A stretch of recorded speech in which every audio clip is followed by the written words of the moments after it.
Hello, hello. Hello. Hello. Hello. Hey. Everyone's popping up. Hello. Boom, boom, boom, one at a time. Hi, Ed. Hello. Trevor. What's up? Sheree. Michelle. Obviously, Robert, my homie. Hey, Desiree. Sally, that's your name? Welcome, Sally. Hi, Jeremy. Everybody's coming on one by one. Amanda. Hey, Mitch. Hey, how's it going? Good. How was everybody's week? Not bad. How about you? I am in the city helping my family, well, my grandmother out. So I'm not in my normal area, which is a little offsetting. I like my space, but it's going. Crazy hair day.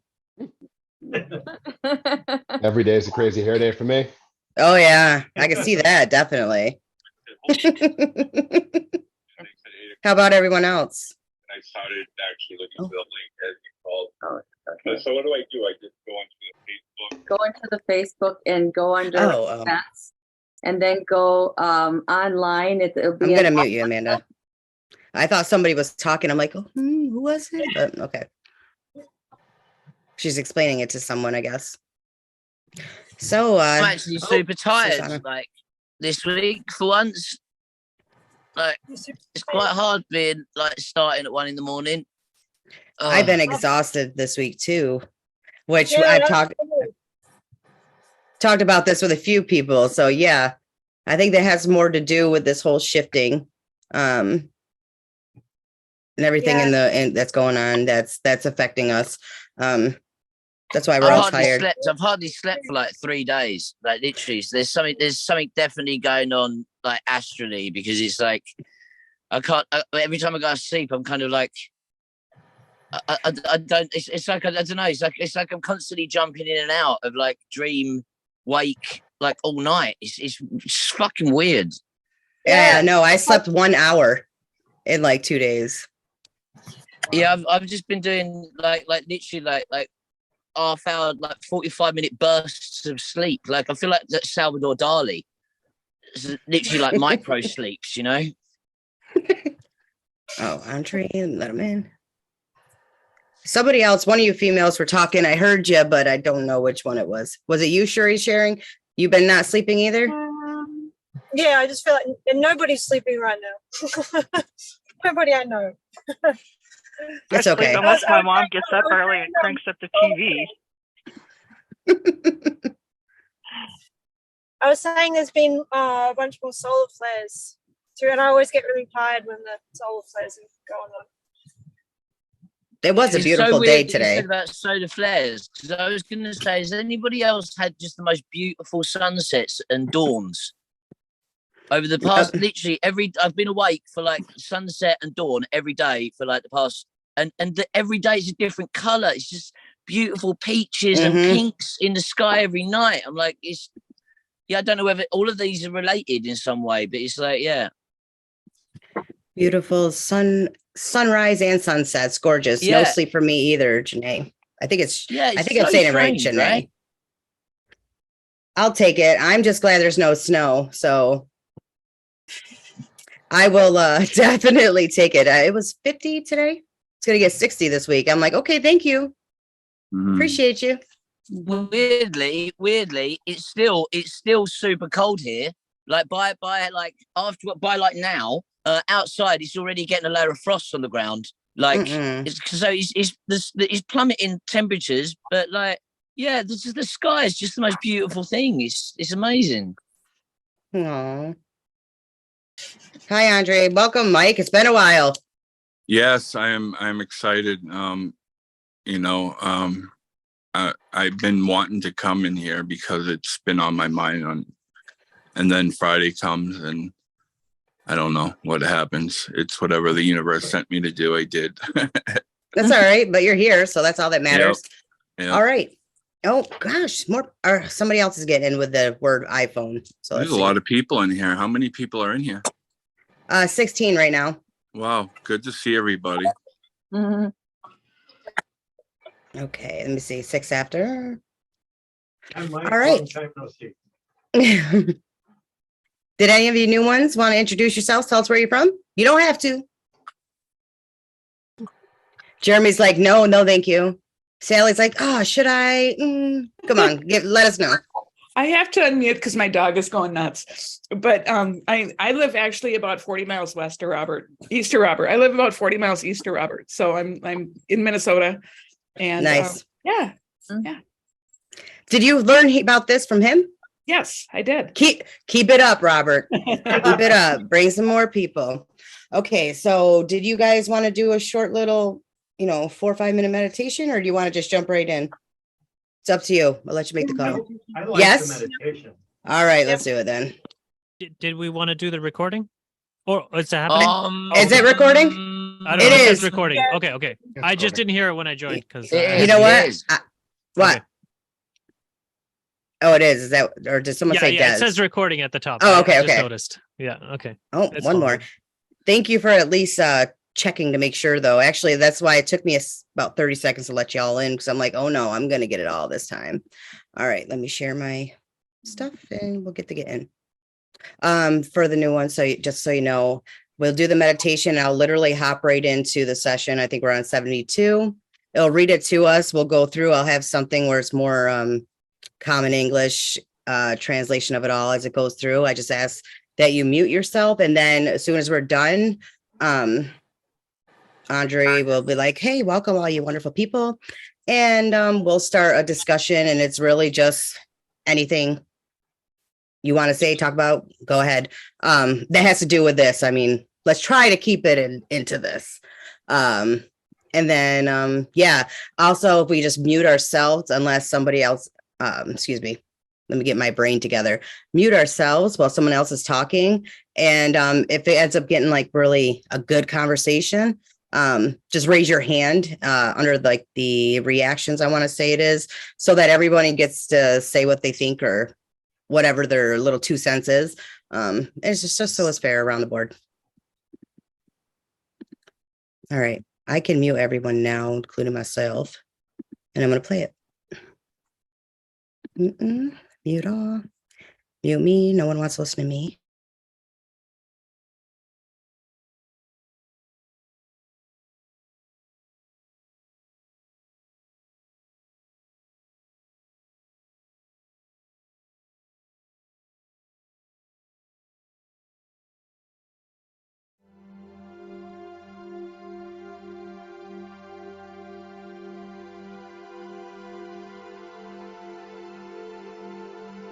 Opening to receive. Imagine that a beautiful rose light, the light of love, is coming down through the top of your head and is surrounding your body. A fine, rose-colored light.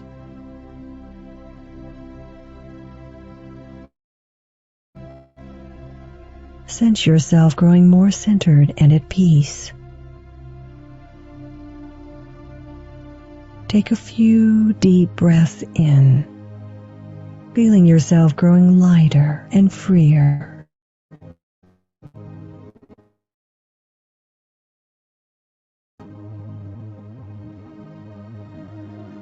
And going within, sense your heart center in an area around your heart.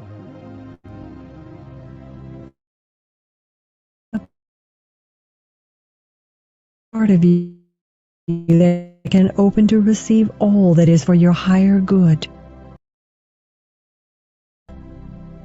You might even put your hand on your heart and say, I open to receive.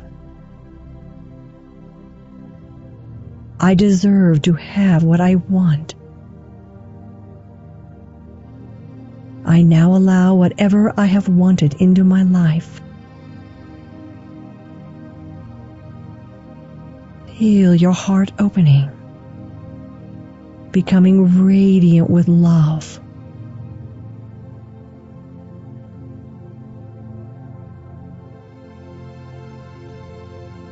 And imagine that you are opening to receive love. love from anyone and everyone, and from everywhere in the universe. A refined, high love.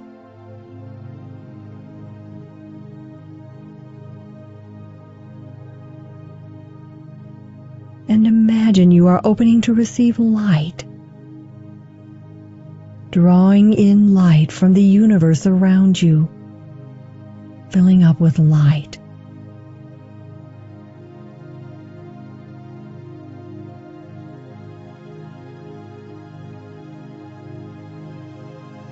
And think of something you would like to receive now.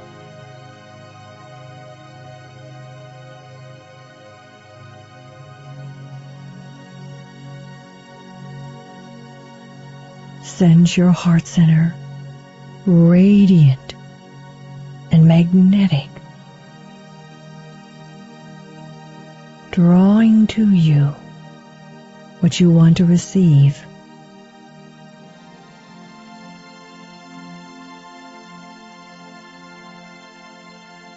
And open to receive this, letting this or even better come to you in the perfect time and in the perfect way.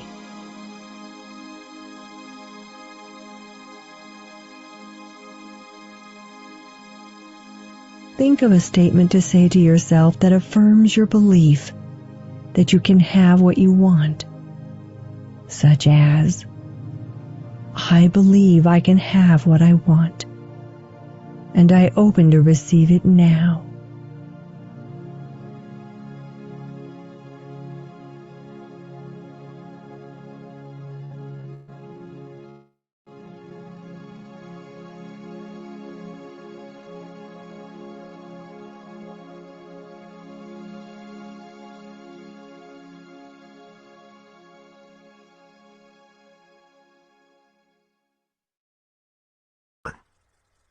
I am Ra.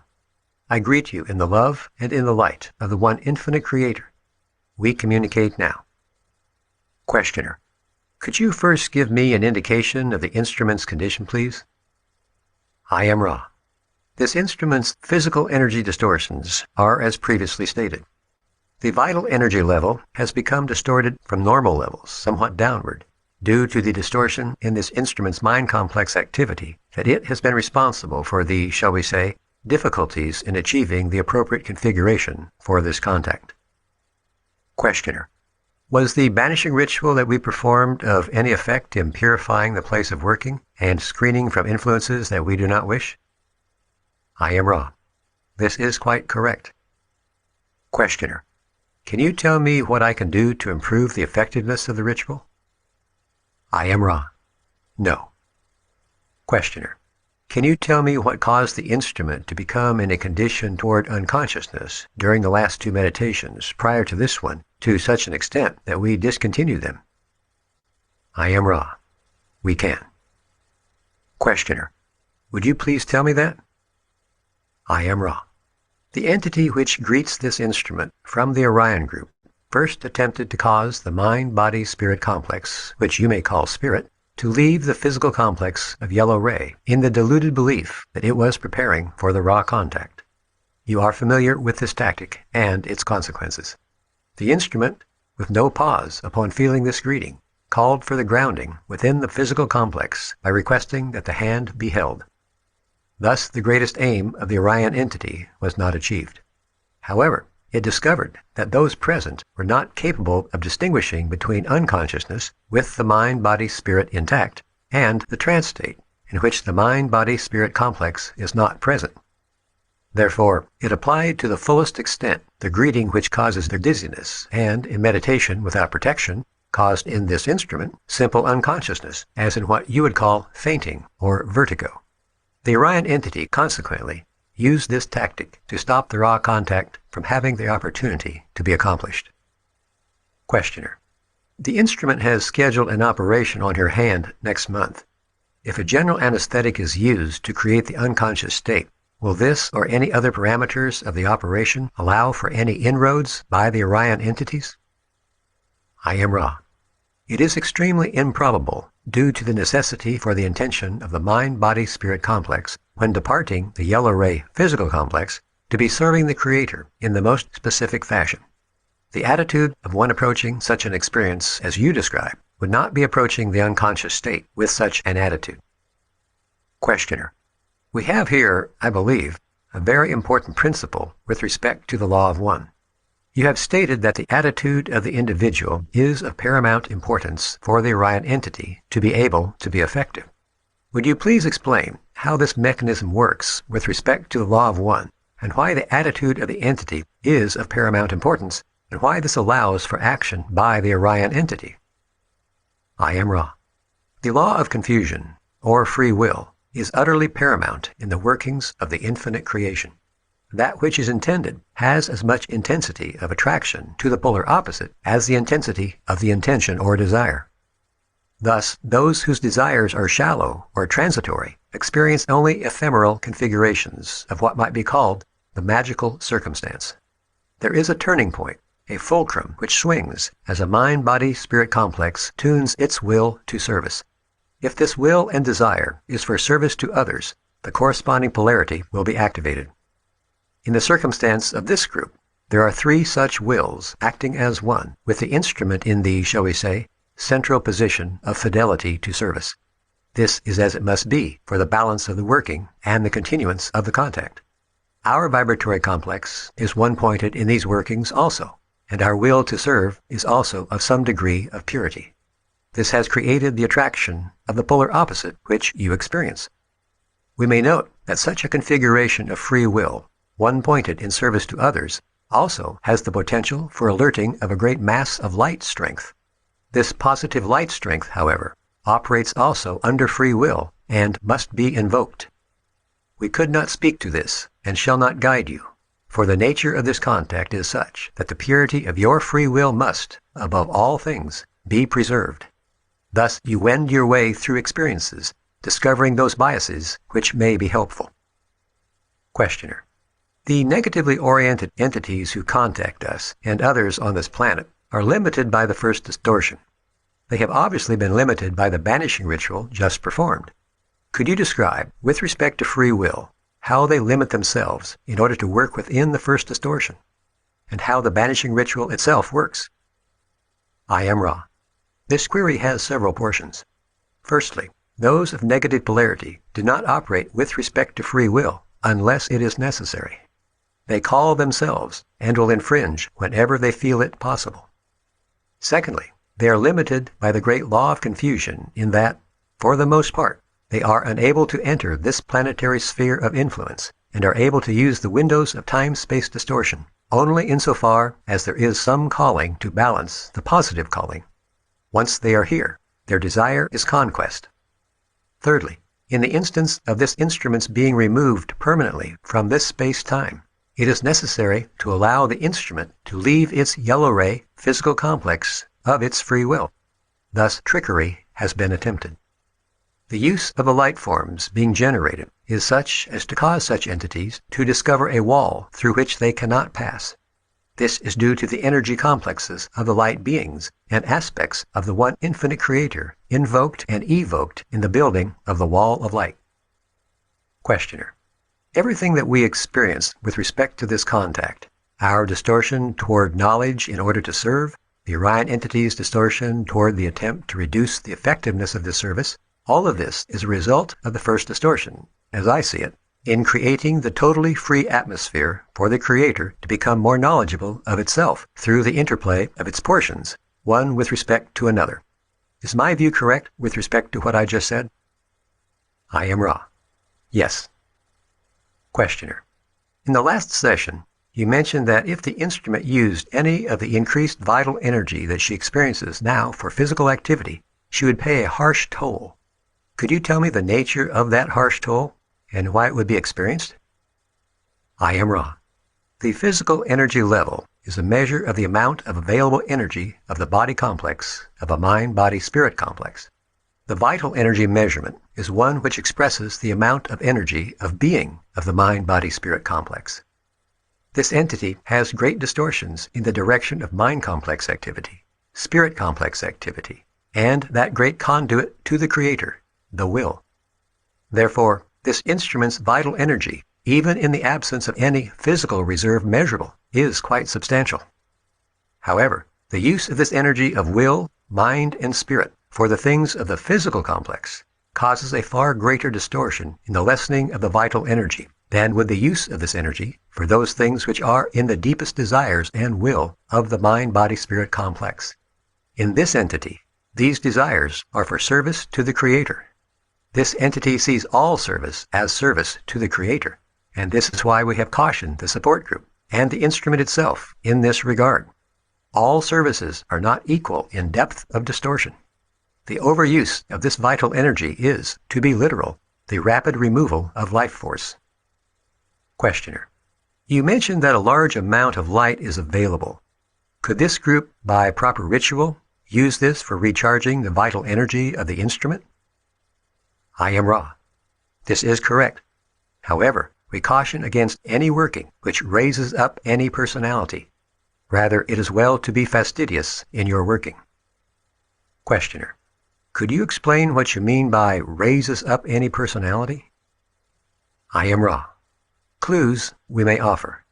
Explanation is infringement. We can only ask that you realize that all are one. Questioner: We have included Shin in the banishing ritual, Yod He Vahe, to make it Yod He Shin Vahe. Is this helpful? I am Ra. This is helpful, especially to the instrument, whose distortions vibrate greatly in congruency with this sound vibration complex. Questioner: We will in the future have group meditations, such as our Sunday night meditations. I'm concerned about protection for the instrument if she is once more a channel in these meditations. Is there an optimum time or limiting amount of time for the banishing ritual to be effective? If we continually, daily purify the place of working that we use for the Sunday night meditation with the banishing ritual, would this carry over for long periods of time, or must the ritual be done immediately prior to the meditations? I am Ra. Your former assumption is more nearly correct. Questioner: Is there any danger in the Sunday night meditations, with the precautions that we are taking, of the instrument being led away by the Orion entity? I am Ra. The opportunities for the Orion entity are completely dependent upon the instrument's condition of awareness and readiness. We would suggest that this instrument is still too much the neophyte to open itself to questions, since that is the format used by Ra. As the instrument grows in awareness, this precaution may become unnecessary. Questioner: Is it possible to over-energize the instrument with sexual energy transfers? I am Ra. No. Questioner: Why is there no protection at the floor or bottom of the banishing ritual, and should there be? I am Ra. This will be the last full query of this working. The development of the psychic greeting is possible only through the energy centers starting from a station which you might call within the violet ray, moving through the adept's energy center, and therefrom towards the target of opportunity. Depending upon the vibratory nature and purpose of greeting, be it positive or negative, the entity will be energized or blocked in the desired way. We of Ra approach this instrument in narrow band contact through violet ray. Others might pierce down through this ray to any energy center. We, for instance, make great use of this instrument's blue ray energy center as we are attempting to communicate our distortion/understandings of the law of one. The entity of Orion pierces the same violet ray and moves to two places to attempt most of its non-physical opportunities. It activates the green ray energy center while further blocking indigo ray energy center. This combination causes confusion in the instrument and subsequent overactivity in unwise proportions in physical complex workings. It simply seeks out the distortions pre-incarnatively programmed and developed in incarnative state. The energies of life itself, being the one infinite creator, flow from the south pole of the body, seen in its magnetic form. Thus, only the creator may, through the feet, enter the energy shell of the body to any effect. The effects of the adept are those from the upper direction, and thus the building of the wall of light is quite propitious. May we ask if there are any shorter queries at this time? Editor's note: The word propitious in the previous passage can be defined as favorable. Questioner. I would just ask if there is anything that we can do to make the instrument more comfortable or to improve the contact. I am Ra. This instrument has some increased distortion in the region of the neck. Some attention here might provide greater comfort. All is well, my friends.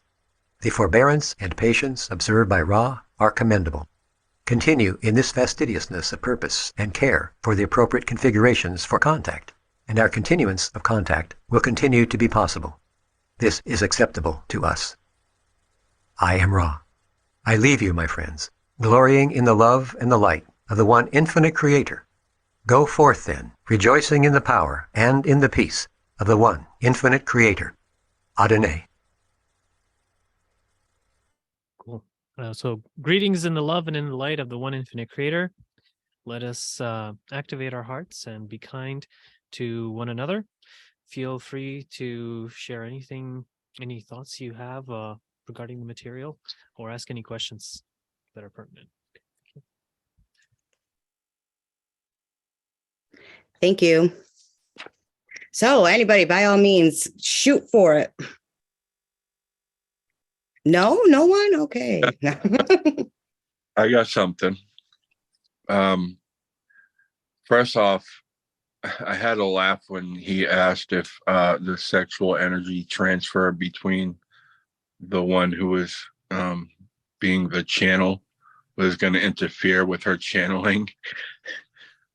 Kind of like putting her business out there. But first, I might have missed something. Like, why were they asking if so they must have talked about sexual transfer in the past, and I think I missed it.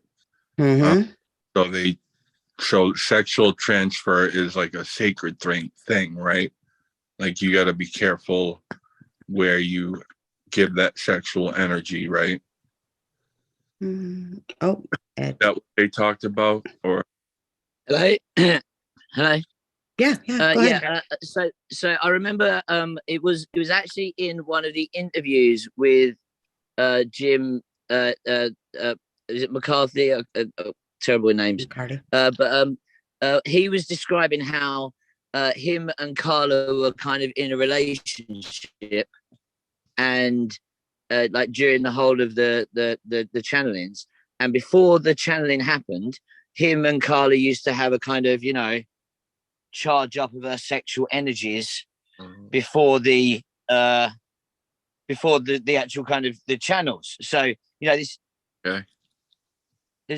Is that straightforward? Sorry, was that? I was just 72. I was answering someone else's question while you were sharing. Okay, yeah.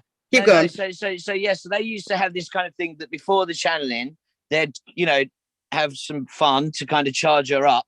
So what I think is brilliant in the statement is what they actually asked was, can they have too much sex before the thing? And she was like, nope, no. She can take it. Ra's so funny. No, what's funny to me is like, yeah, she can take it. That's what was playing in your head, which wasn't all of ours too. It's just hilarious. What he was saying. There was a few points in there where he was funny as well. Like I love it when he just answers when it's like when Don's like, "Is this correct? Did they get this right?" And Ra's just like, "No." Mitch, did you want to add on? 3 times in this. There was one where he's just like, "Can you improve on the LBRP?" No. And then like a bit later on, he was like, "Did I get this right?" And he was like, "Yes." That's it. There's nothing more than that. Yeah, go on. Go on, Mitch. He's so funny.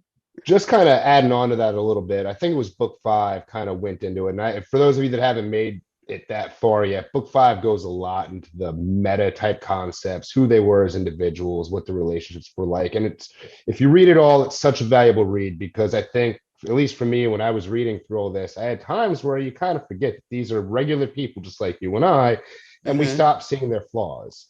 So when they had all first gotten together, Carla and Don had a very, very deep relationship. I mean, they felt absolutely in love, but because of some stuff Don had been through when he was a kid, he decided he wanted to be celibate, and they would basically have an open relationship. So Jim and Carla ended up hooking up one of these evenings, and they noticed that Carla's energy levels were significantly higher the next day. And, kind of started talking with Ra about the nature of sexual energy and how that all transfers, and basically ended up discovering, yeah, it is super advantageous for the contact. So I remember reading that and thinking it was all super, super interesting, really gaining a better understanding of what the group dynamic actually was. Right.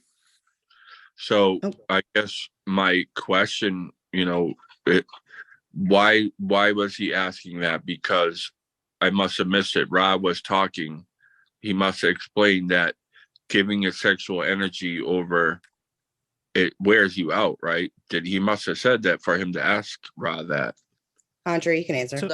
So I read a bunch of these things, and basically they explain in the LL archives that during the sexual energy transfers, what happens is that the man actually has the energy component, and the woman has kind of these emotional component. Of course we do. Well, that's what it said. And so the man receives some of the emotional component that helps with his creativity or something, but the woman receives the energy component. And so the woman is energized and the man may be drained a little bit. But since Carla is a female and she is doing the contact, she's just receiving energy from these sexual transfers, and so they're beneficial for her doing the process. And I guess Dawn was just asking, is there such a thing as too much sex in this instance? And Roger said no. Yeah, in this instance, but with the wrong person, it would be a no, correct? Yeah, you're right. It's like whatever resonates with you, and definitely any kind of, like in the LL archives, they mention that it is best to have a mated pair relationship in general. Like that, they're saying there's always exceptions, but in general, it's good to have a single pair, that long-term bond, because you are kind of like diamonds in the rough. And then if you're together with a person for a long time, you go closer and closer, and then you're rubbing off your impurities off of each other. And so whereas if you were to say break that off because the rubbing was getting too much and you wanted to keep some of your impurities or whatever, and you had a new relationship, you'd be starting from scratch. And then like say you were in that relationship for like 5 years, and then you're like, no, this is too intense. And then you would go in another relationship, and then after another 5 years, you'd be at a similar level of closeness, and you'd have exactly the same problem, but with a different person. And so you might as well just stick through it with this same person who is also the one infinite creator, just like any other partner is the one infinite creator. And then try to resolve things. Obviously there's always exceptions to this, like if it's dangerous physically or whatever, then obviously you break it off. But if it's just like it's a rare a personal, like, oh, I'm annoyed because he doesn't put the toilet seat down or something like that. Exactly. Like, well, one of those like little things. It's like, oh, he looks too much like so and so, or and then that kind of stuff. It's kind of like Ra's explanation on the 7-year itch. What's the 7-year itch? It's one of these things that's kind of like everybody kind of changes big chunks of their life every 7 years. Like if you look back, most people have changed their friend group every 7 years, their job every 7 years. And it's also the number that most people get divorced at. It's normally multiples of 7. It's either 7, 14. I think it's basically like psychologically like the amount of time it takes for two people just to get completely bored with one another.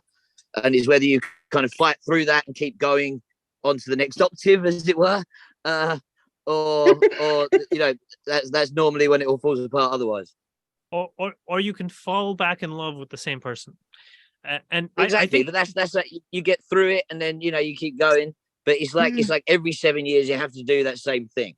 It's like making it that same commitment. Otherwise, that's generally when it breaks up. Anyway. For the record, I don't think you fall back into love with anyone. Love is not just that happy little feeling. You stay with them when you're sick of them to work through it. That's love. So you don't actually ever fall back in. All right, I'm just gonna say that because I'm a woman. I'd Mitch, you like can go to ahead. think that we should all love everything all of the time. Some women I love may. you, Ed. I love you all the time. Some women may fall back in love. How do you know all women can't fall back in love?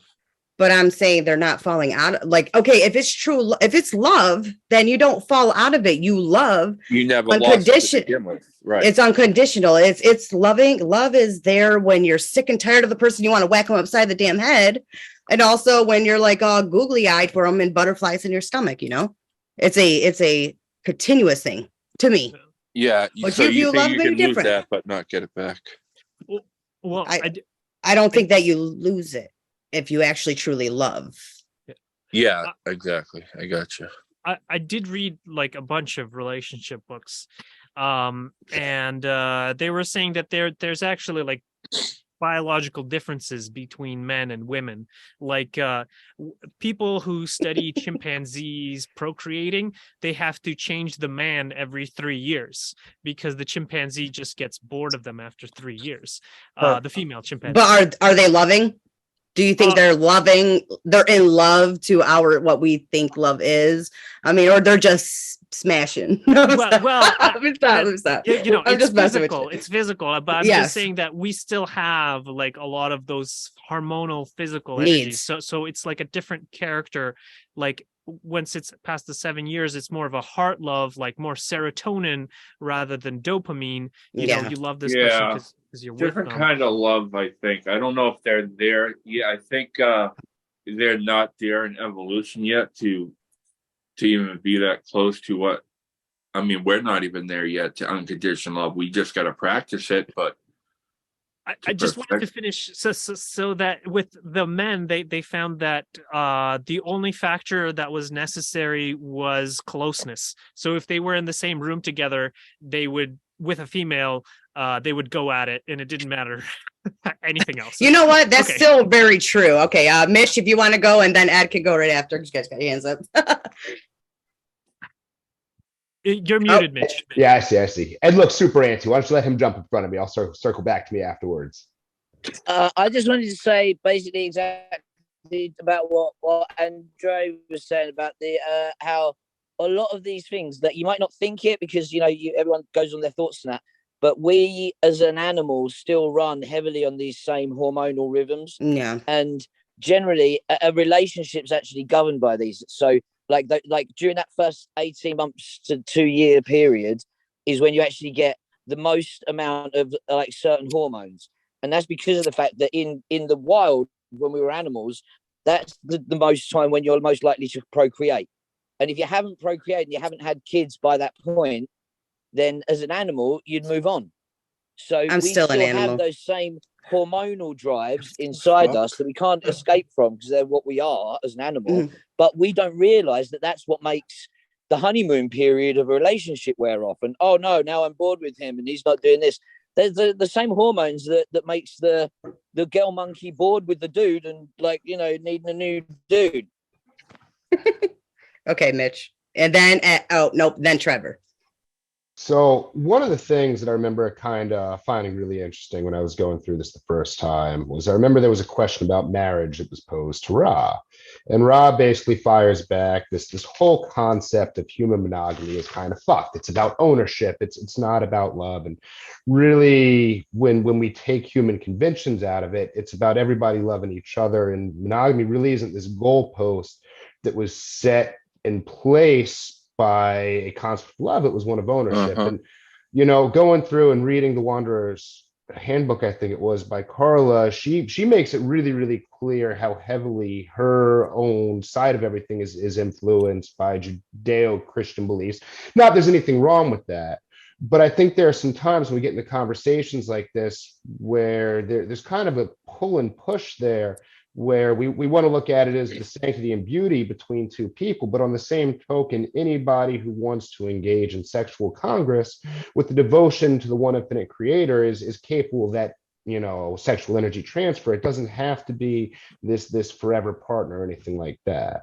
The other really quick thing that I want to touch on is, as far as Ed, what you were saying is us being, still very much so primal animals. We tend to look at ourselves as removed from nature. And in a lot of ways we are, we separate ourselves, but at the end of the day, there's still this huge web of life that we are intimately connected with. There is no escaping it. Absolutely. And there's so many great books out there that really go far as illustrating that point. But no matter how far we like to think ourselves as removed, we play an integral part in everything that happens on this earth. We are animals still, in my mind. We're part of nature. Yeah, they say, what's his name? He says the rock sleeps, the animal dreams, and the human awakes. Something like that. Which sounds pretty true to me. Trevor? Cool. Definitely. Especially the notes on possession as opposed to relationships. That's, I think, a salient point that I see throughout all my human interaction in society. And that even permeates through to friendships and this type of thing, family structures and family dynamics. There's huge amounts of jealousy and possession and ownership going on between all these layers of what we call relationship across the globe. And that's where I think it's the Voice of Venus also adds a lot to that subject as well, talking about how relationships in the Venusian sort of society are a lot more based in generating and expressing love for everything and everyone, which usually in our language, especially modern day English, kind of sounds to a lot of people like having sex with everything, but it's just expressing the moment as to how it is under suitable circumstances. Like you're not running around having sex with trees, you're loving. But we have no words to express a lot of this sort of stuff because we've taken one of the biggest human experiences and crammed it all into a single word that then gets confused a lot across culture and society and community and families. Again, everyone has their own different definitions of it. But I just wanted to comment very quickly about what would be called the genetic aspect of the human, especially when it comes to relationships. I mean, can direct you directly to Bruce Lipton's The Honeymoon Effect, where he talks about how you can use your mind to accent and complement the expression of your DNA in its sort of configurations that it generates and copies on a regular basis. So that way you can affect your epigenetics to bring change into these traditional things. So it's interesting when it comes to the overlap between all of that and the orchestrated.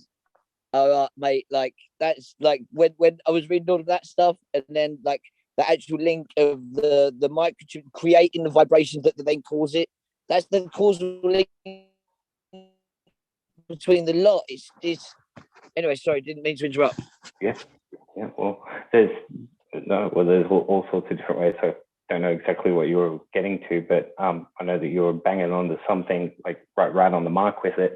But vibrations are fantastic, getting into voice and everything else, especially when it gets to genes. Genes are expressed mostly through biophotonic and bioacoustic, meaning sound and light. So vibrations definitely. But I would just tie it up to say that you've got the capacity to recreate experiences on a regular basis, even in your genetics, even in your biological expression of those genetics, even in patterns of behavior and all sorts of levels of new things in human reality, just through your ability to consciously engage your reality through awareness. So waking up every day and appreciating everything that is with an open heart will actually extend the regular honeymoon period for a great deal longer than falling back into the regular 9-to-5 grind and then getting frustrated at work and then bringing your stresses home and then not being able to deal with those. The honeymoon effect is on a is a fantastic example in modern society because it shows how people suppress themselves below that point where they could be flowering beyond that as a regular, normal, everyday sort of experience. But we've gotten used to this, no, I'm going to suppress myself right down. And because, you know, got to be reasonable about it. The honeymoon effect only lasts just a couple of months. I mean, you know, the studies have shown again and again that all sorts of things like this are, but again, this is the old biology and the evolution that's chained by biology. As we see now, we are given the keys, especially as humans, and humans gifted with our awareness, are gifted with the key to interact with our genetics and our biology to control our evolution and the direction of our choice, you know, which is service, self-service to others, from ourselves, you know, being able to express ourselves, express our genetics. And then I think I'm chasing my tail now. Yeah. Yeah. Ed, just so you know, when you spoke up, we couldn't hear what you said at all because your audio went out. Sorry.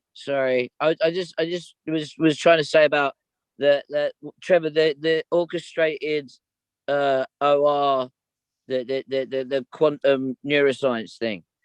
You know, I when I was reading about that, the kind of the fact that causes essentially a vibratory body, yeah, that then has the ability to interact in the epigenetic sense that you're talking about in a very real way, from thought to genetic change, not needing to do a mantra or pass a vibration, literally by thinking and energizing the neurons in the right specific way. We've got a direct link that you can cause vibrations to do exactly what you're talking about purely from thought.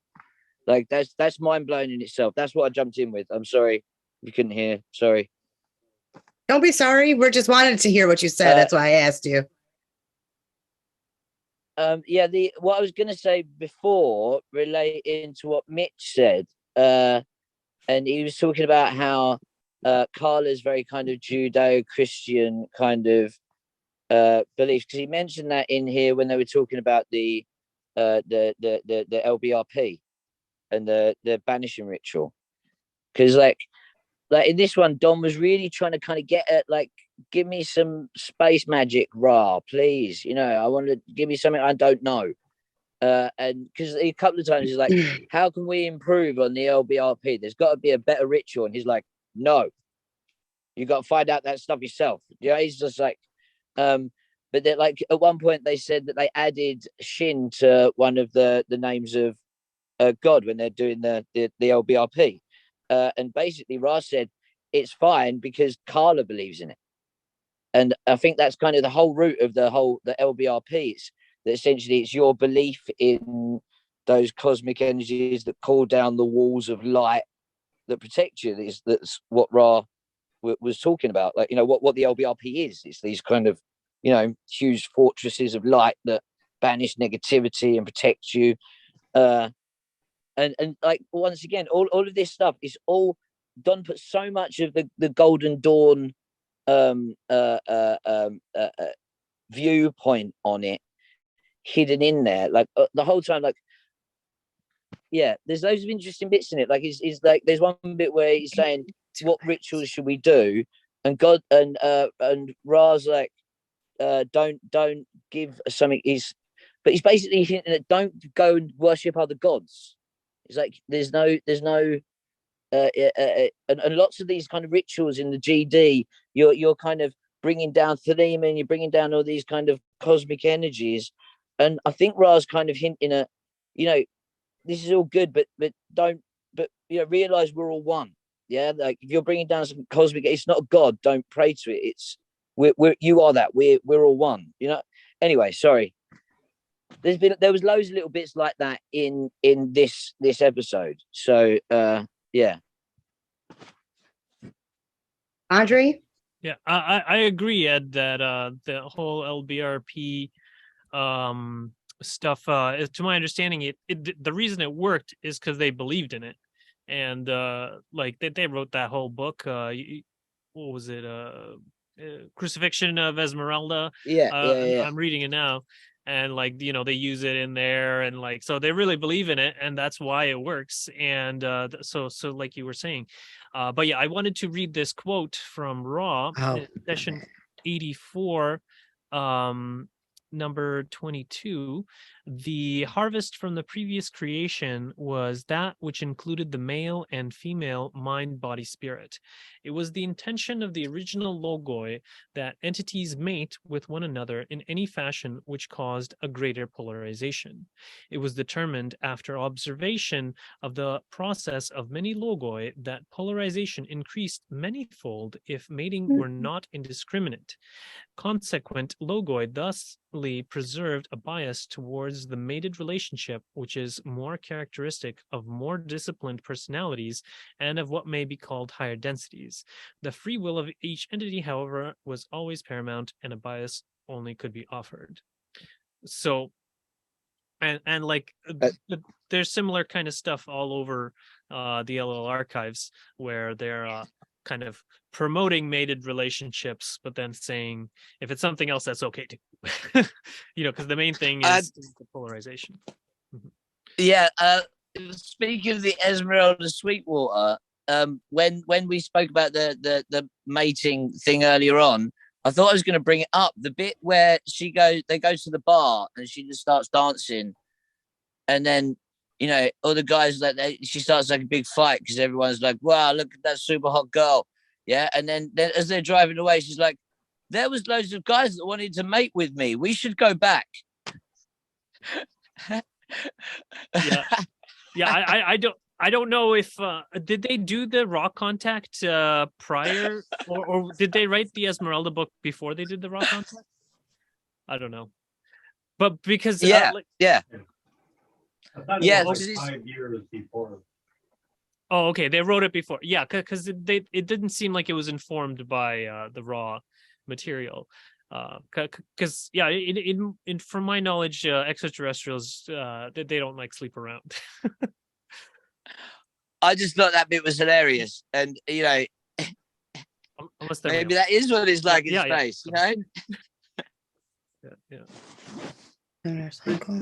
Did anyone else notice when the reading was going on? It was like at approximately 71-6. All of a sudden on the screen it said alien anal sex. What?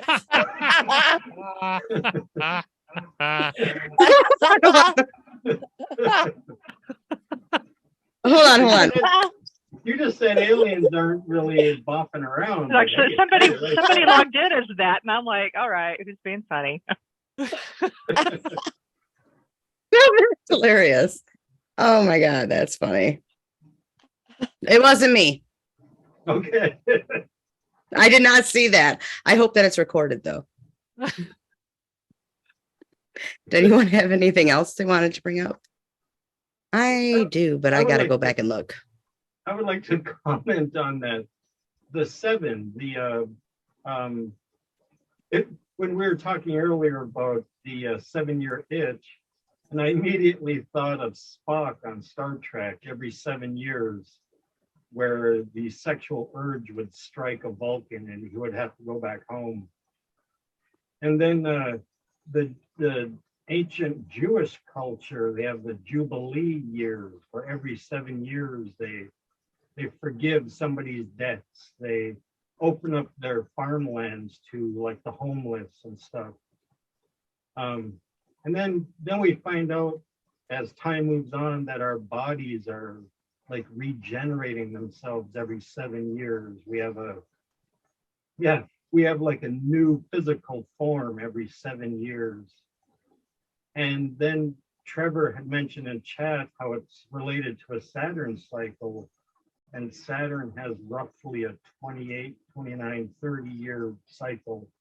And so 7 is a definite player in Saturn. It's 1/4 of the Saturn year. And the 4 of them form a fixed cross within the heavens for all of us. Yeah, there's so many connections here with 7. It's amazing. I'm going to play the lotto.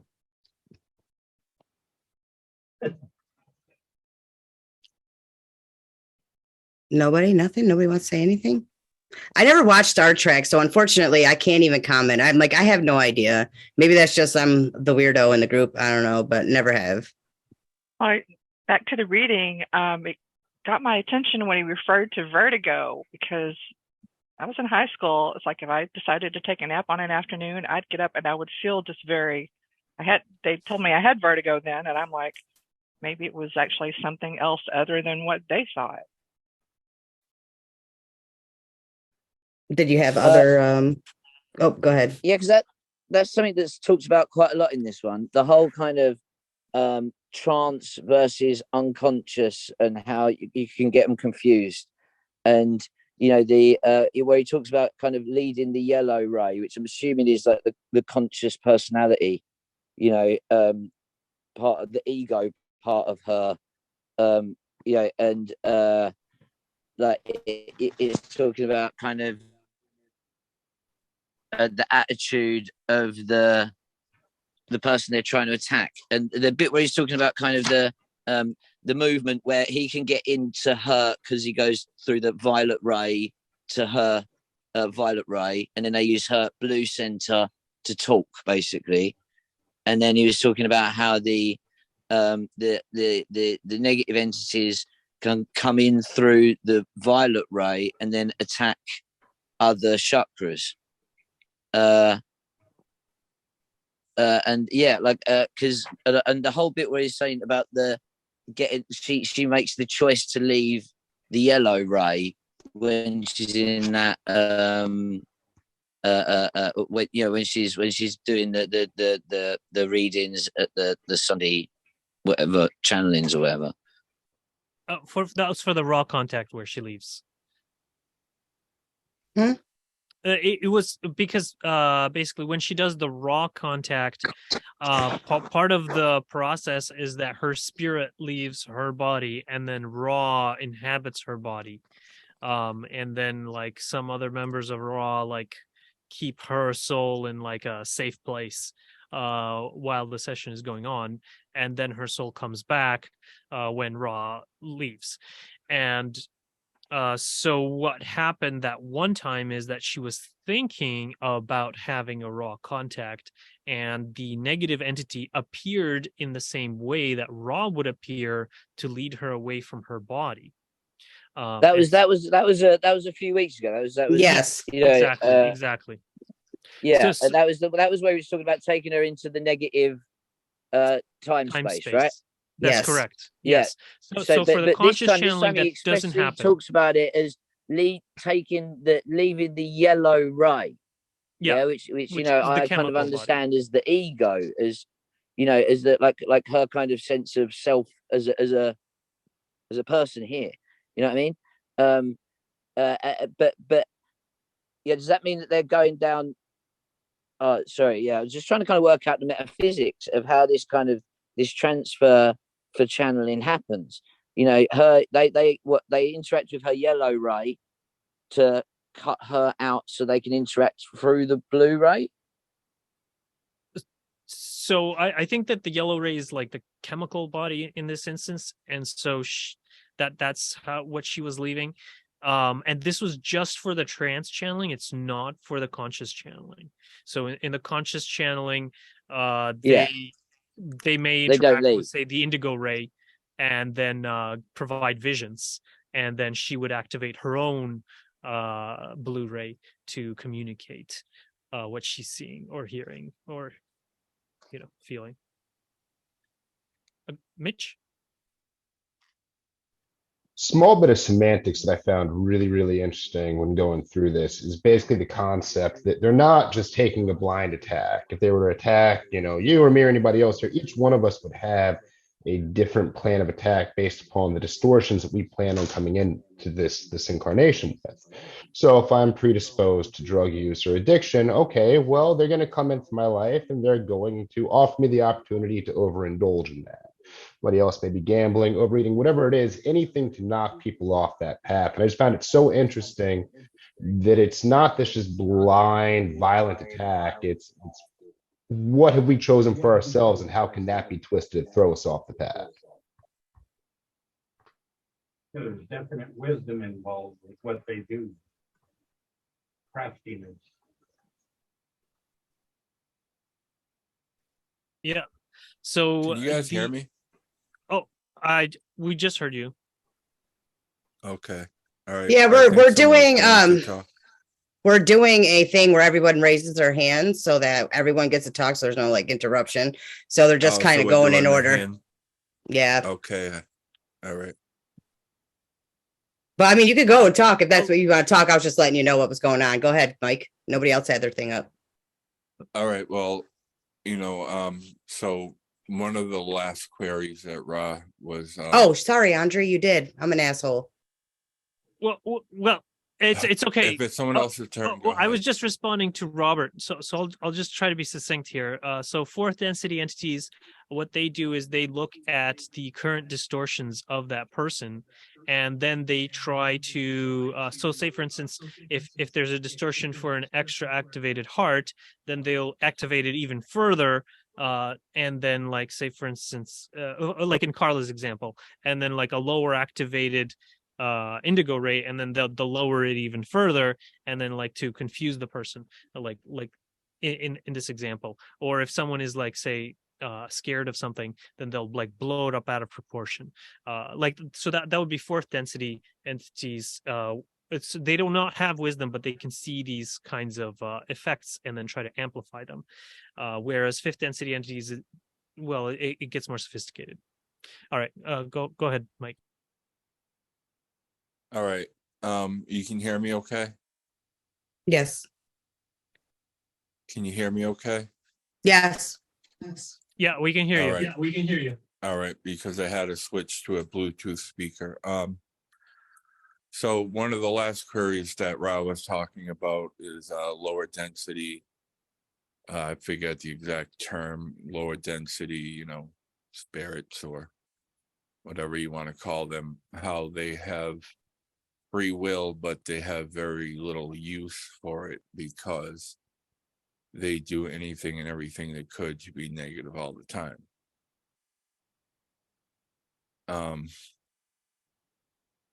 What does this, and correct me if I'm wrong, but I also think that Ra said they have the knowing and understanding of ascension, right? So if they are just being negative, are those the ones that feed off our negativity? Is that what they're talking about?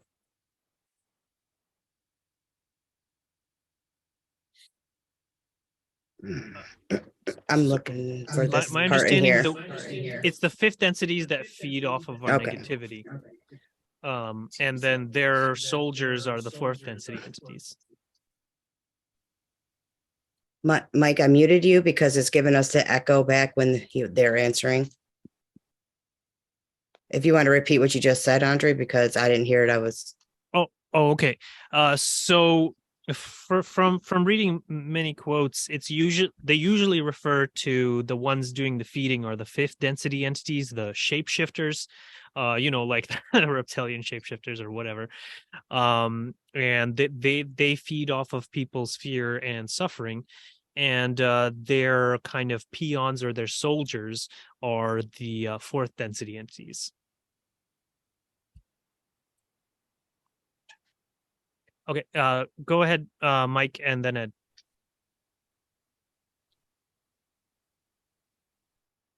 Or go Okay, ahead. so Ed, when it I comes think Mike to, is frozen. oh sorry, is Mike? Go ahead, Ed. Ed. Yeah. When it comes to kind of fourth density and kind of any kind of other density other than us entities, there's lots of different types, like just thought forms as they are. If you look at lots of things like kind of ancient literature, things like succubi and that were essentially kind of, ethereal entities that, feed on the negativity and kind of bring negativity into your life so that they can eat more, basically. So they become attached to you and they attract that negativity towards you, so then they can feed on the sorrow it creates. But like I said, those thought forms, they can be created by like our consciousness, like, the astral planes are full of things that human beings have created with our kind of, negative whatevers. Anyway, yeah. Sorry. Not being sorry. You have nothing to be sorry about. Yeah, you're right, Ed. Does anyone else have anything to jump in? Look, Yeah, go on. You're right, Ed. That basically, if a person is having negative thoughts, then say the fourth density entity could enhance those thoughts or amplify them, and then that person, because of virtue of what they're thinking about, they will be attracting the vibrations of whatever they're thinking about. And if they're constantly in a state of fear and anger, then they're constantly attracting themselves more things which could give them more fear and anger. And so, and then that becomes a source of food for the fifth density entity. So because the fifth density entities can then control the person, because when a person is in a state of fear and anger, they can't really think for themselves. And so it's easier for the fifth density entity to control them through various fears and illusions that are set before them in their mind. Whereas a person can instead, if they're feeling like these kinds of fears or whatever, they could do some meditation, and then also cultivate love feelings of the same intensity or greater, and then call upon angels or positive entities to surround them and help them through this, and then they can be free. Sage of cleanse, the negative. all the Exactly. traditional sage cleanse and crystal baths. There's lots of ways of cleansing Whatever your aura, resonates right? with you. Whatever resonates with you is most likely to work. Hard to do a lot of those when you're at work, though. Yeah. That's why I usually do the mental ones. Like, you can breathe at work. You can think positive thoughts at work. Yeah. I'd like to think that you wouldn't All is need mind, any. man. All is mind. That you guys wouldn't need so much any of that if you didn't give so much to the idea and thought of something that is negative with this. And I'm doing this because obviously in the aspect of way you guys are even well, not you guys, just people think. And I literally do not even give that any thought. Period. I don't feed into that fear thing. Like, I don't even like talk. I almost wanted to kind of push forward past this conversation about it, because some people just aren't. Other people would be could be more affected by it than I would be. I don't know, but I don't have those problems, and I like to contribute that to, at least I think so, is because I don't even entertain it. I mean, I've had paranormal investigating for years. I know things exist and what's there and whatever. I've never had any negative thing happen with me personally, or any attack against me personally. Well, that would have done anything to where I would even gave it a thought to be like, oh yeah, you're affecting me. So I really truly think, like, more if we talk about it, or if we even pay so much mind to it, it's only giving whatever that is that we're talking about more power, the more strength, and an open avenue to affect you in a negative way. Yes, Ed. I wanted to give Mike an opportunity because he. Oh, yeah. Wanted to try. I haven't heard from Mitch in a while, and then Ed for sure. Yeah. My turn. Yeah, go ahead, Mike. All right. I guess I just was unprepared. I should have been able to go back and reread the way Rob put it, so it would be more understood.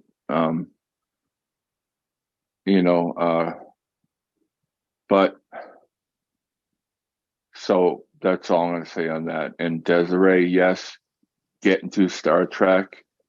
I spent 40 years hating Star Trek, and I was like, I don't want to be one of them. I love Star Wars, and then I got forced to watch Star Trek every day for the next 5 years, and I absolutely love it. The lessons and the writer of Star Trek was also a channeler, and he's worked with some of these like big channelings back in the early 80s.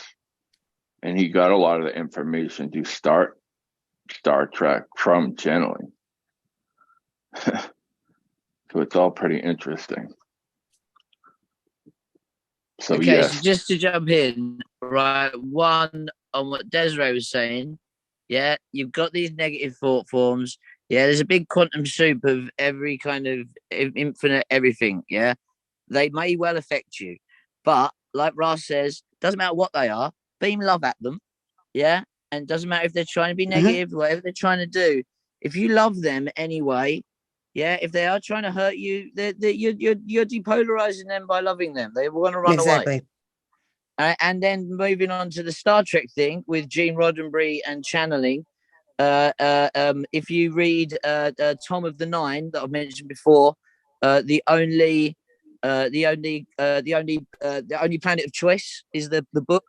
That's literally Gene Roddenberry sitting there interviewing Tom of the Nine the same way that Don does, and loads of the stuff they talk about how the cosmic framework works is what he used to base the Federation of Planets or whatever it is in Star Trek. So you're saying he got the ideas from their ideas, realistically, not from channeling. Roddenberryism in its core was just taken straight from channeling, like Ra.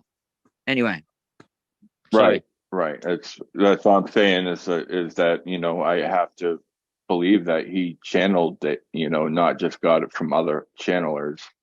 Maybe some of it, but the story about Spock, the guy with the ears, that was supposedly like something that was channeled,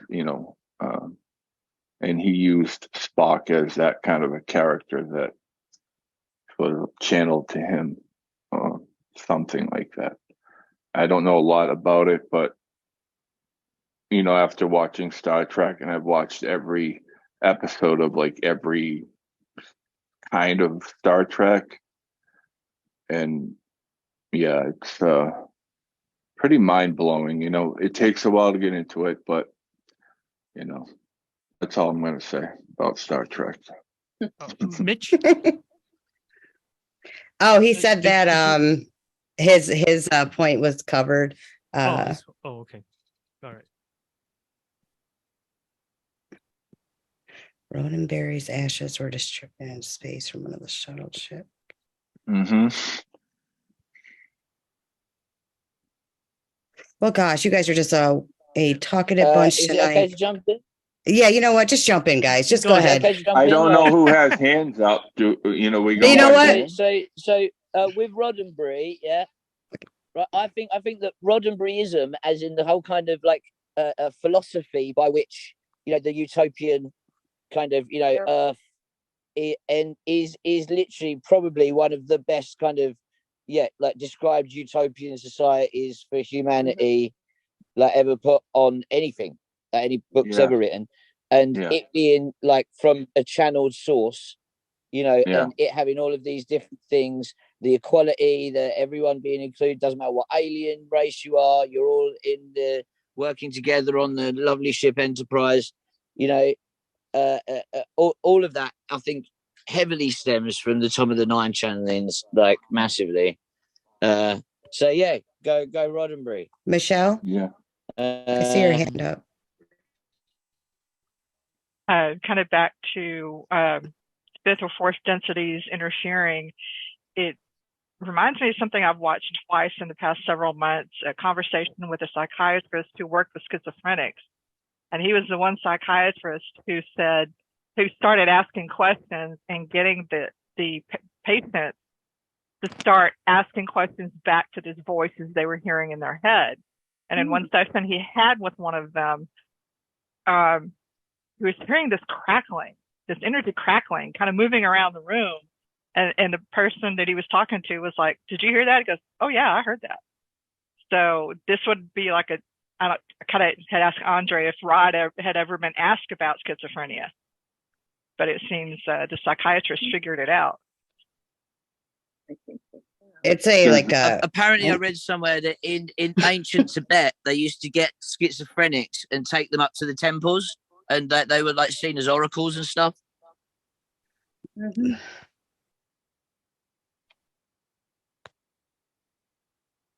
Yeah, schizophrenia they don't know how to handle in the Western culture because they want you to be a certain way, believe a certain way, and fit in line with, the 9 to 5. And, when you have schizophrenia, it, no matter what you want to call it, it's a more evolved mind that the West do not know how to deal with.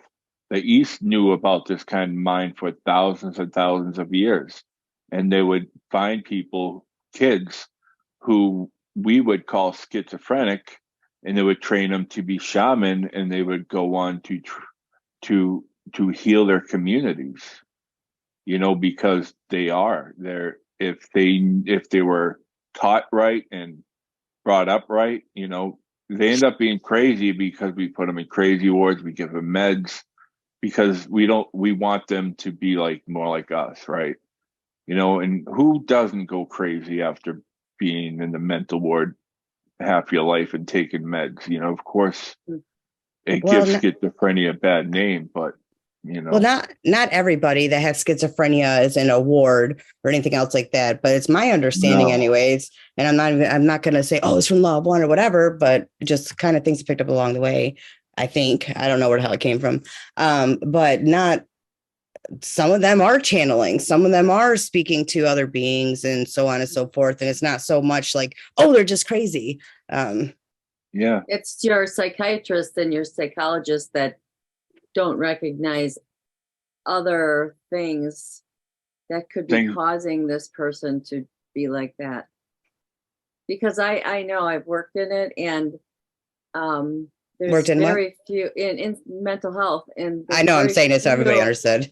Yeah, there's very few psychiatrists that'll even give that a thought, or I know that's a societal thing. Yeah, that I've worked with some new diagnosed schizophrenics that the devil, is there and causing all this issue. And so I said to the doctor, I said, well, maybe he's got something else, going on.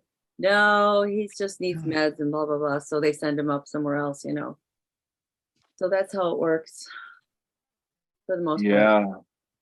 Yeah. So I have done some research on schizophrenia, and well in general most mental health disorders seem to be caused by high population density.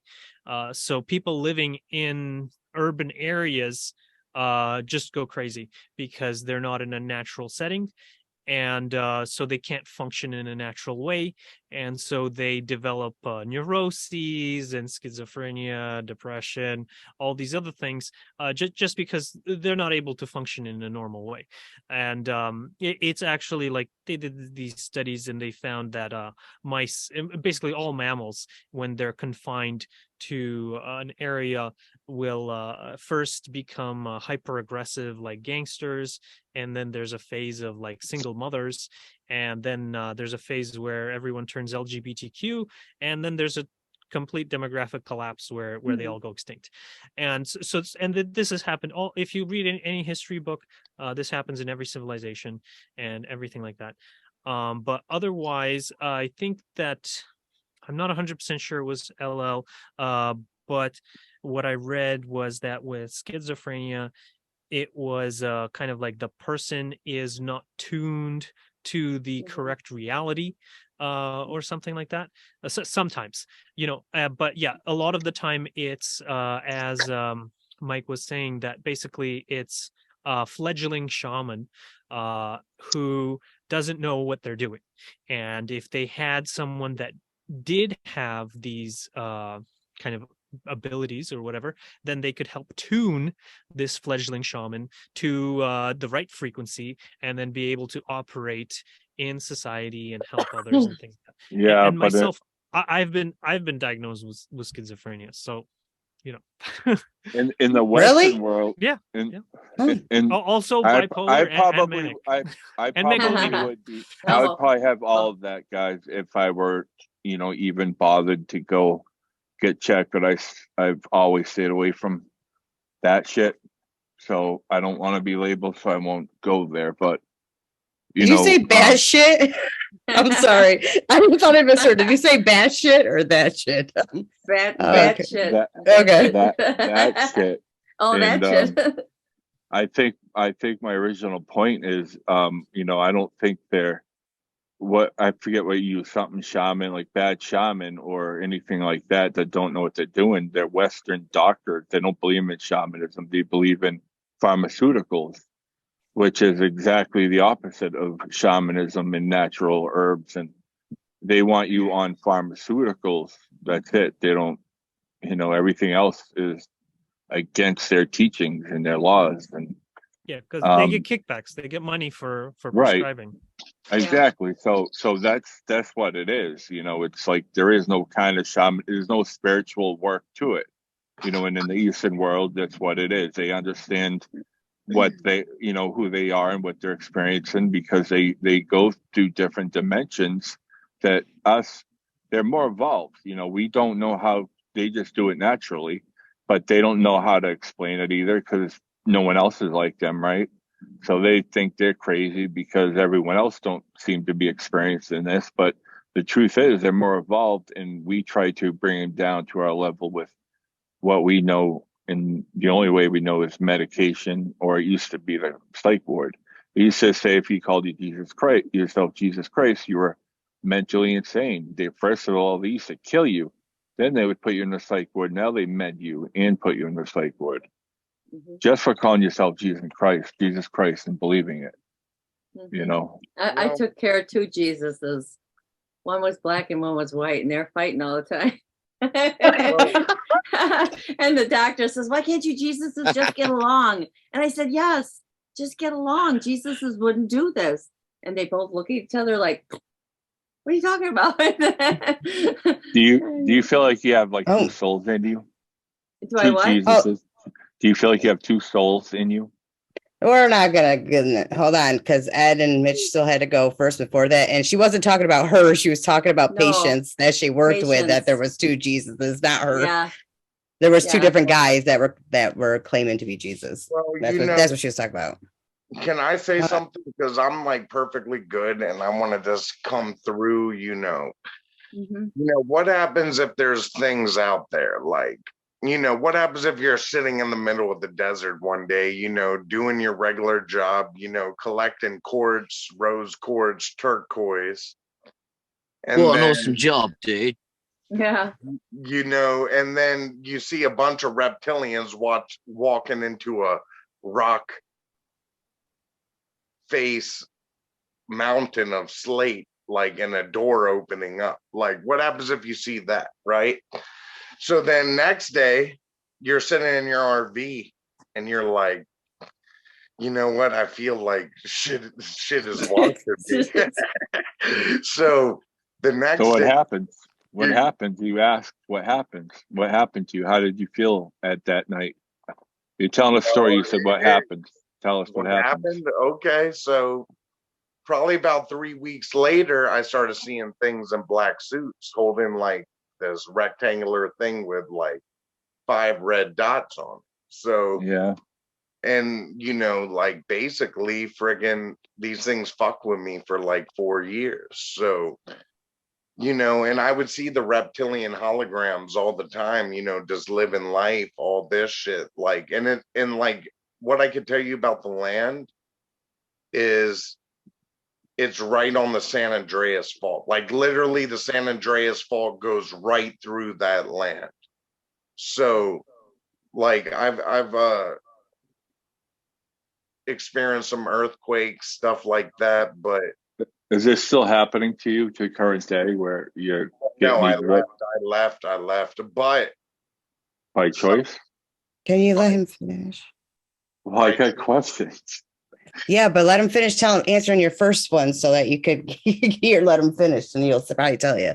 Thank you for catching me. I left by choice, but so for a year shit was quiet, right? And then I watched some Stephen Greer documentary on Amazon. And then the next thing you know, friggin' I'm getting fucked with again. So all I could tell you is, you know, if you're talking about schizophrenics, people with delirium, all this stuff, I think, you know, maybe 1/4 of the cases are actually them fucking with you, like the Orion group or whatever Yeah. you call it. So, you know, Yeah. it was a horrible experience. Like I've experienced things so horrible, you know, just being on 50 acres of land in the desert alone, in charge of guarding the land, you know, in California, in a place called Agua Dulce, which is a UFO hotspot. Like they show in the movie Paul in the beginning as a UFO hotspot. Mm. So, you know, I don't know what to tell you, but that shit is definitely real because I mean, I've definitely felt physical shit come from some other shit that doesn't even make sense. So, Okay. Ed, go ahead. You got something to say on that? I was gonna say, Mitch, you want to go first, dude? Oh, okay. Thanks, Ed. Just something I wanted to throw in real quick. You know, I recognize there are a lot of problems with Western medicine. I work in surgery all day, so I see it. I'm well aware of it. And I think for a lot of people, they don't have a whole lot of interest in curing the problem. They want to keep them caught in, you know, the pharmacological loop and whatnot. You see that a lot with therapists. But I also think if we're going to have this conversation, it's worth mentioning there are some really great docs out there. And some of us do, unfortunately, at times experience stuff that prevents us from successfully living in the world that we live in. And, you know, to each person their own. I don't expect anybody to ever take a different path. But if you're having trouble in getting by in your day to day to the point where the other side is coming through and you can't see where you are here, you can't be present, I don't think there's anything wrong with getting help either. And I wanted to say that because I don't want anybody here, if you are going through a hard time, and you know, I feel like a lot of the more spiritually oriented movement is very anti allopathic healthcare system, which I understand there are huge flaws in it. I'm not trying to defend it, but on the same token, if you need help, please don't hesitate to get it just because you feel like you're doing something spiritually wrong. Agreed. I agree Robert? too. Is it okay to jump in now? No. Okay, hold on. I got this. So Ed was next, then Yeah, Robert, okay, then Israel. If anyone's desperate to, it's basically, I studied kind of schizophrenia quite heavily in my neuroscience part of my degree. So essentially, the thing that makes schizophrenia specifically different from most other neurological diseases is that the actual pathways connecting neurons shift positions. So, like, you have to think about it like everything that you know is all stored in a very specific grid pattern, a very specific network. Now, when you remember something, it goes along here and it goes over here, and that activates this memory. Now, the thing with schizophrenia is the plasticity. Exactly, the neuroplasticity is like how a neuron moves from here to over here, and it's how we learn stuff. But with schizophrenia, whole branches can move over, and when that happens, what you think is real completely changes, because all of those things that lead to these memories over here are now attached to all this stuff over here, which completely changes how you view reality. And we as like medicine has no way of getting that to shift back again. So once those things shift over, those changes are permanent, and the person who's experiencing it has no way of understanding what's changed or why that isn't reality anymore.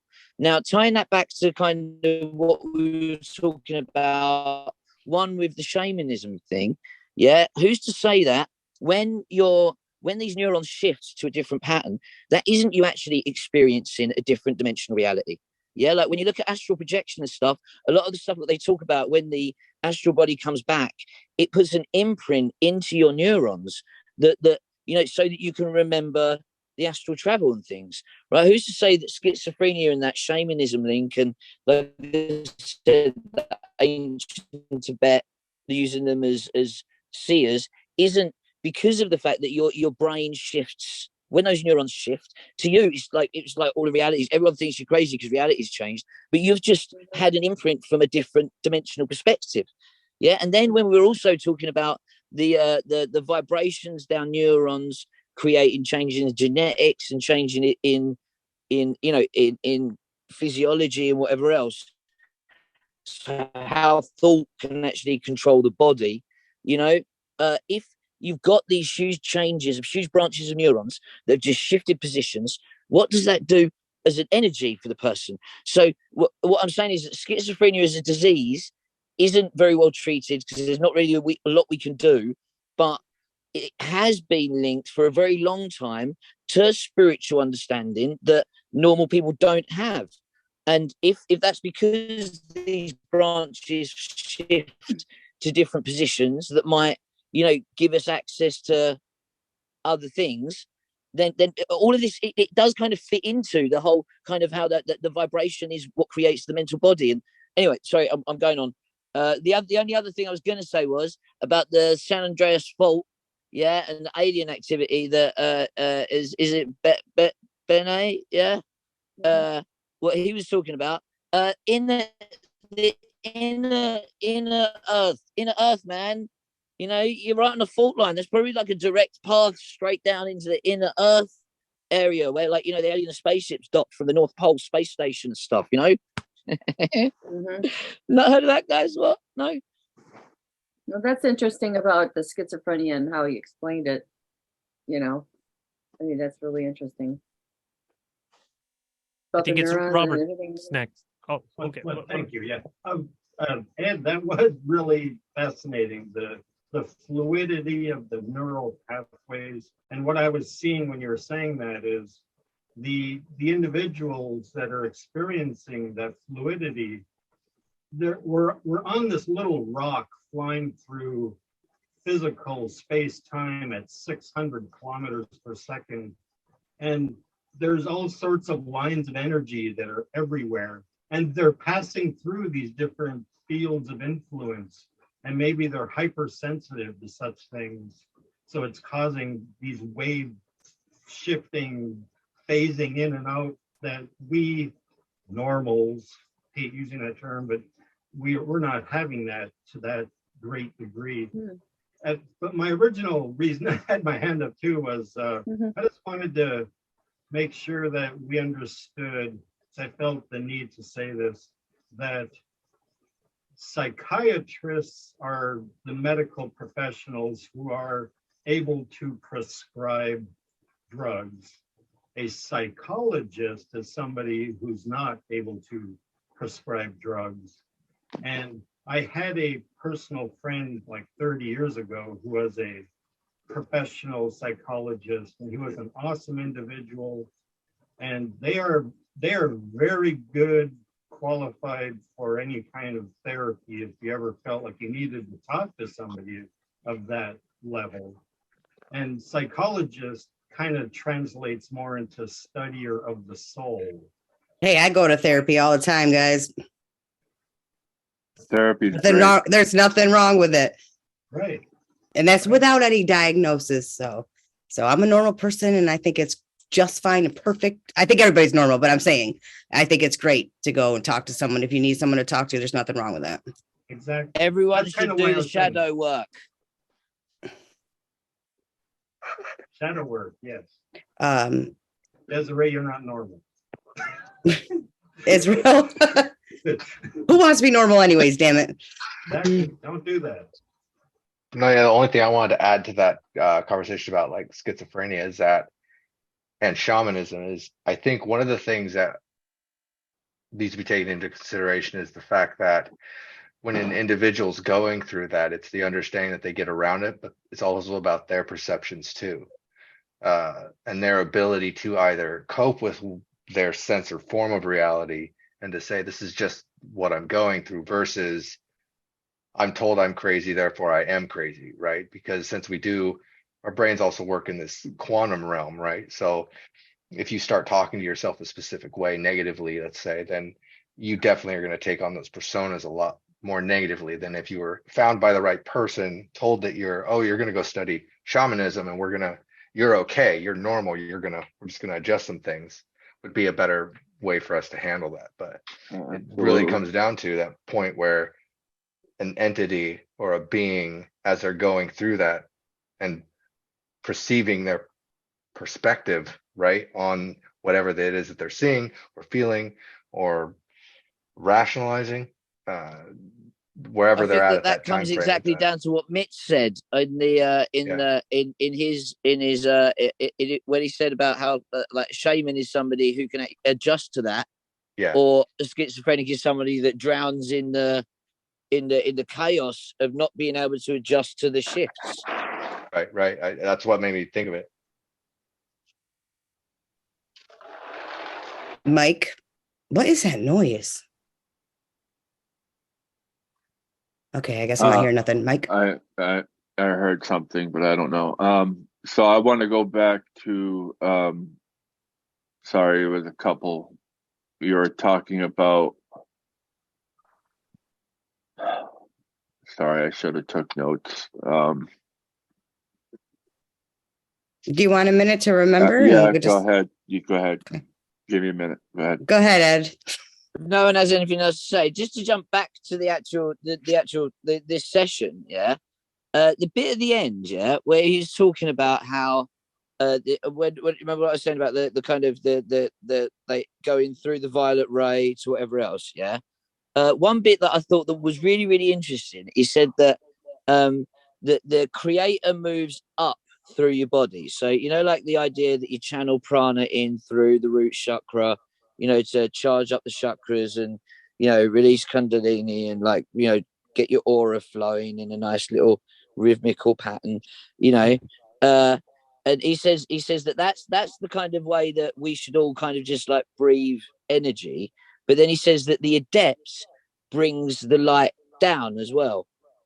Yeah, and once again, that's all so Golden Dawn in that whole idea of the duality. You've got Ain so like pouring in from the top, and the prana coming in from the bottom, creating the kind of spiral pattern, and torus field. Yep. Yeah, I just thought that was like that's a cool little like jewel in how it all fits together. Just thrown away at the end there. And anyway, yeah, sorry. Yeah, that's how it's taught in the Hathors, breathing through your pranic tube, and then out. That's how you explained it. All right. Are we finished? Are we on to the next person, which would be me? Yeah, it's your turn. Your turn, dude. All I right. was just jumped in while you were Okay. thinking. All right. You're up, bro. You're up. So I had many questions, but like I said, I didn't take notes. But one that stood out is you, Mitch. And I got really excited that you said what you do for a living and that you work in this field and you see what you see, because doctors are good people. Like I've had great doctors that really, really care about you and really want to see you be healthy. I mean, I'll be honest, I'm seeing less and less of that. I'm seeing more, doctors that just go on computers and get all their information off computers and repeat what they tell them. But there are people that want to help people and they go into the doctor positions, and I get it. And those are not to blame, it's when I mean pharmaceutical companies, and it just goes so much further above doctors, because doctors go by a certain Bible almost, where they all get taught, in the Western world, Western medicine and Western ways of doing things. And, they all kind of read from the same book, right? And,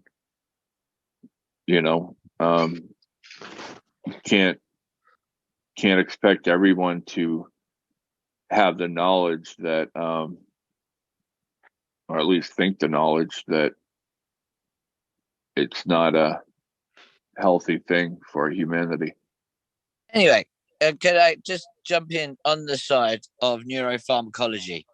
The way that they treat, the brain with drugs is really only just starting to get understood. We've had lots and lots of drugs that we know do stuff, yeah, and they've been the ones that have been that they've used for whatever, but we don't really understand the brain yet. Yeah, understanding how to affect specific areas and change things, like with chemicals, isn't right. Okay, so SSRIs, or serotonin reuptake inhibitor. There is 14 different types of serotonin receptor in the brain, all over the brain. It's everywhere. There's thousands of them in your gut. Yeah, the SSRI affects all of those, but the only ones it actually needs to affect are ones in a small cluster right at the front here. But they carpet bomb the entire brain to hit that bit, and that's how the drug works. So, but they've got no other way because they've got nothing else to target it. Weirdly, the only drug that we know that directly just targets that bit is psilocybin, and the side effect is you trip balls. So, they can't just give it out. So where I'm at. wanted to anyway, but the other side of that is when it's not really medical science's fault.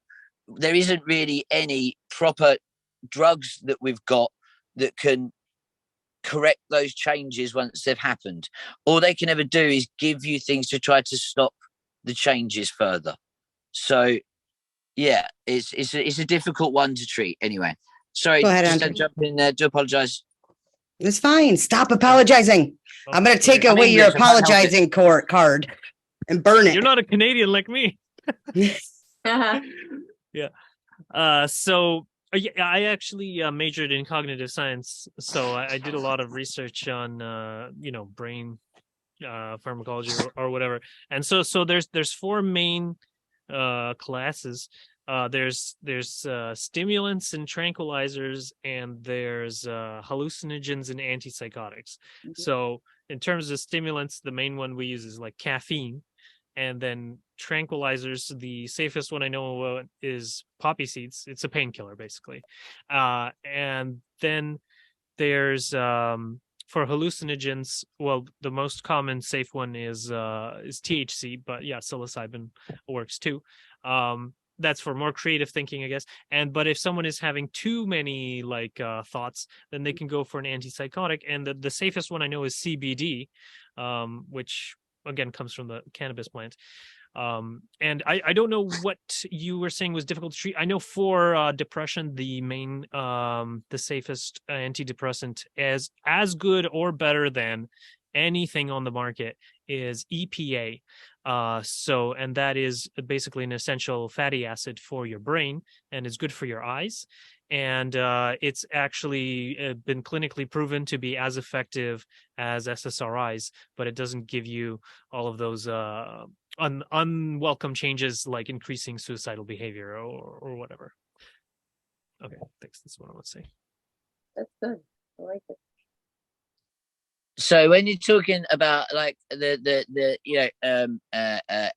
you're saying all of the different drugs, tranquilizers, whatever else, I literally just think of what receptor it hits on what cluster of neurons, because really that's what it comes down to. And an SSRI will hit serotonin receptors, and they're everywhere. They're chock full of everything. So when you're talking about these other, when you talk about CBD, for example, CBD is that hits the CB1 receptor, which is basically the way that THC or most of the cannabinoid alkaloid chemicals is they work as like modulators. So they don't really have a huge effect on their own, but they go into the side of the neuron and they kind of flip a switch so that the neuron acts in a different way to what it did before.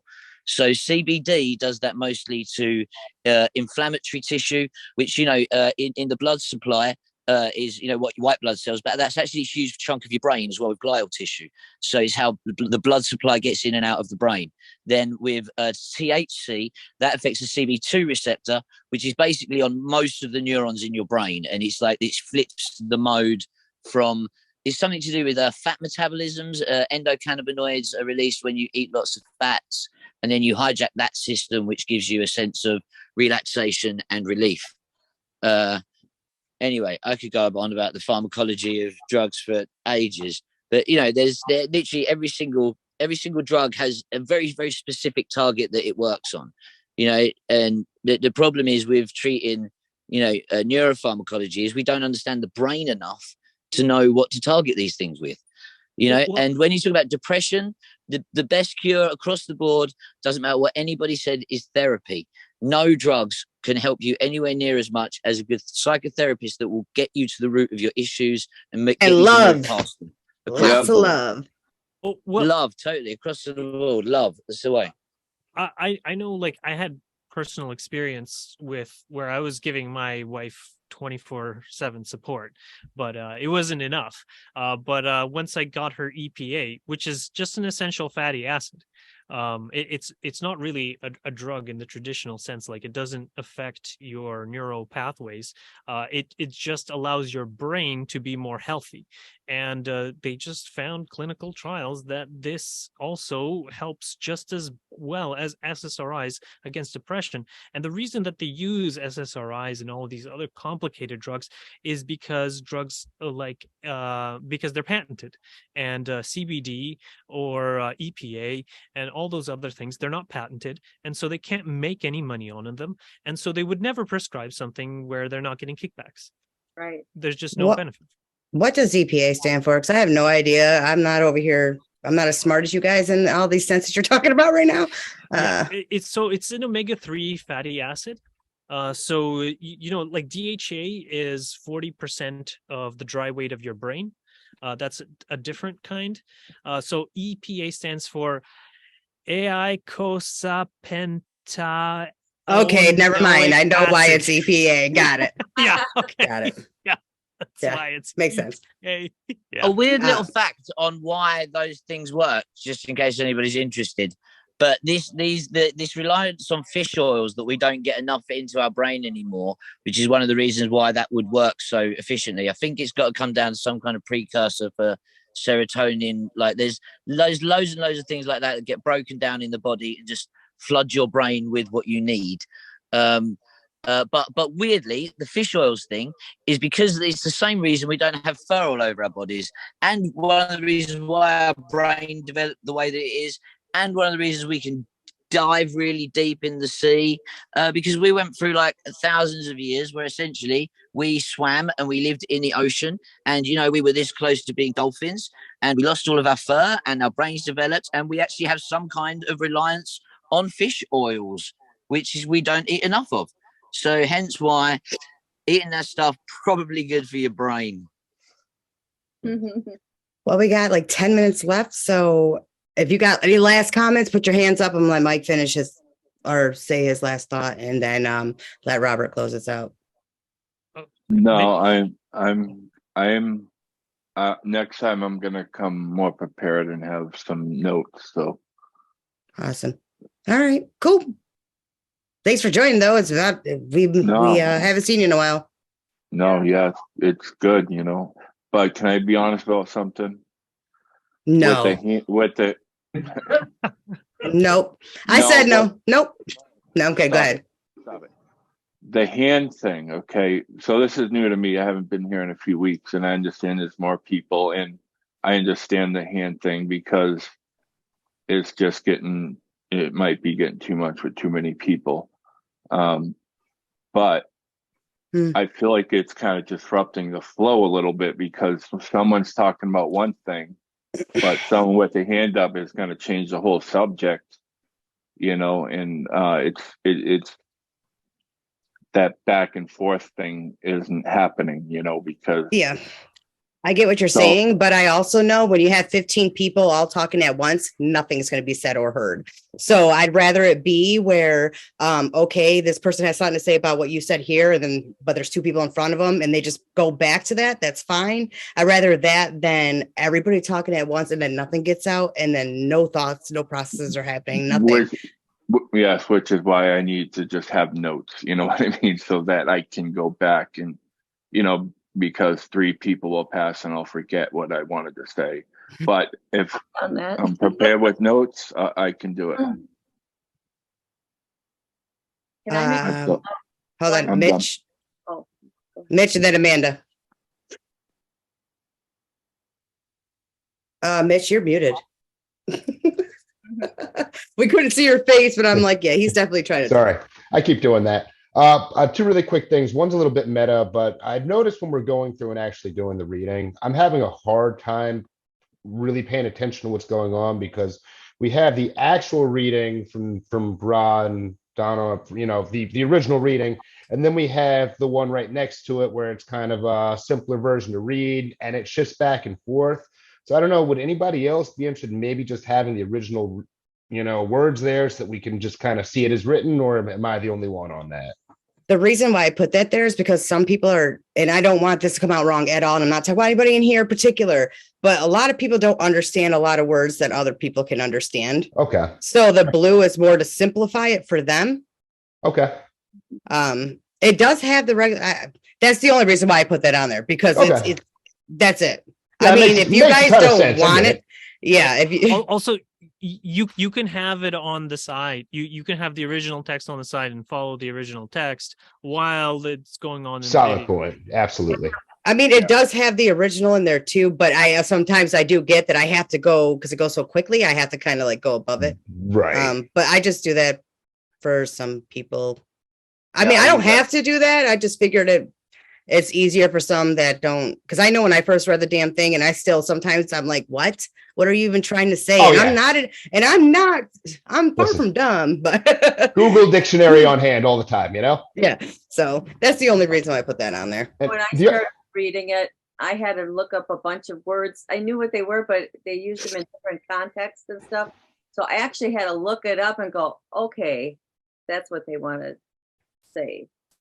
So I did that and I wrote it all in the book. I'm like, oh, this is going to take me forever. And the other quick question that I had, and it has nothing to do with today's session, sorry in advance, but when I first got into Law 1, I got really, really excited about it and hadn't really gotten to the portions where, people really need to seek this. This isn't something that you need to proselytize. You need to respect the free will of others. And I basically kind of gifted it to a few friends, some of whom were really interested, but it seemed like aside from the very few people that came to me asking about it, it almost seemed like there was a block on reading the information. No matter how much they wanted to, they just absolutely couldn't access it. And I'm just super curious if anybody else had similar experiences with that. I've had very similar experiences with that. I've shared it with probably over a dozen of my family and relatives, and only 2 of them are like, hey, I want more. What else can I go after? So I just stay open to sharing the concepts, and the ones that want to follow, and the ones that don't. Yeah, I have never found one person. So Listen, I literally am like, hey, we do this, guys, here, this is where you can find the information, because I will be in a conversation where I'll kind of get into it and they'll show interest. I'm like, hey, this is where you can find it.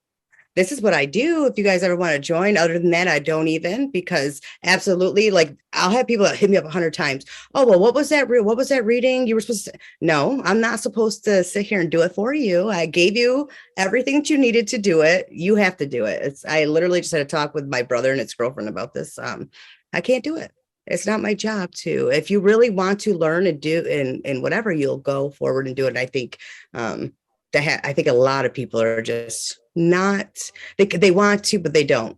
There's so much more into it. It's because you have to kind of work on yourself to understand all these different concepts and a whole bunch of other things too into it. And a lot of people aren't ready for it, but that's okay. In you their got to time, be they will. tired of going through the pain and the shit you've been going through. That's why mostly spiritual people had fucked up lives. They're tired of going through it and they're trying to find another way. Well, So I they think just the look for spiritual knowledge. awakening it begins with a lot of shit though too. I mean, everyone thinks like it's all great. Oh yay, we're spiritual. Go TikTok. Everybody's like whatever, No. and it's just like, hello guys.